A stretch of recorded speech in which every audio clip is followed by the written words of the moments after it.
200 বোতল cough syrup এবং গাঁজা সহ 4 জন বিহারের নাগরিককে গ্রেফতার করে আগরতলা জিআরপি থানার পুলিশ। বুধবার তাদেরকে রিমান্ডের আবেদন জানিয়ে আদালতে তোলা হয়েছে বলে জানান জিআরপি থানার ওসি তাপস দাস। তিনি জানান, গাঁজা পাচারকারী এই 3 জন অনেক দিন ধরে অল্প অল্প করে গাঁজা নিয়ে যাচ্ছিল। এতদিন সম্ভব না হলেও মঙ্গলবার তাদেরকে 4 কেজি 150 গ্রাম গাঁজা সহ আটক করা হয়েছে।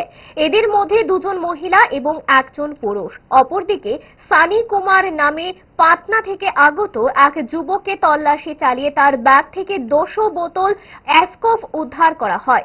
এদের সকলকে পুলিশ রিমান্ডে এনে আরো জিজ্ঞাসাবাদ করা হবে বলে ওসি তাপস দাস জানান।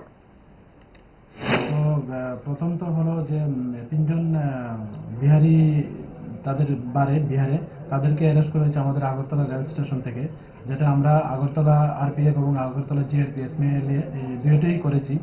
তো এর মধ্যে একজন হলেন পূজা দেবী, যা ডিস্ট্রিক্ট শোনিতপুর আসামের, আর আরেকজন হলো রেশমি কুমারী, উনি পাটনা বিহারের, আর আরেকজন হলো পরবেশ কুমার সিং, উনি ভাগলপুর ডিস্ট্রিক্ট বিহারে।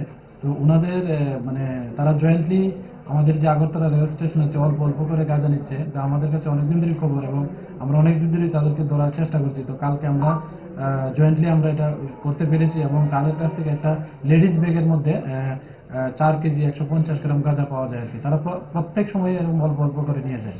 তো তাদের এগেইনস্টে আমরা গতকালকে একটা মামলা নিয়েছি আমাদের আগরতলা জিআরপি থানাতে।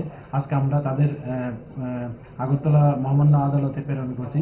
আর আরেকটা যেটা হয়েছে, এটা যে ডেমো ট্রেন আছে, মানে দুপুরবেলা উনি ওই ডেমো ট্রেনে করে মানে বিহার থেকে নিয়ে এসছে 200 অ্যাসকপ। তো ওনার নাম হলো সানি কুমার, উনিও পাটনা ডিস্ট্রিক্টে পড়ে বিহার রাজ্যে। তো আমরা ওনার এগেইনস্টেও গতকালকে একটা মামলা নিয়েছি এবং আজকে ওনাকে মহামান্য আদালতে প্রেরণ করছি। আর যেটা বললেন যে বাজার মূল্য, যে এসকোপের বাজার মূল্য যেটা ডেস্টিনেশন মূল্য, মানে ওর কাছ থেকে কথা বলে জানলাম প্রায় 80,000 টাকার মতো হবে। আর গাঁজাগুলি ডেস্টিনেশন মূল্য যেখানে তারা বিক্রি করবে এখানে প্রায় 48-50,000 টাকা।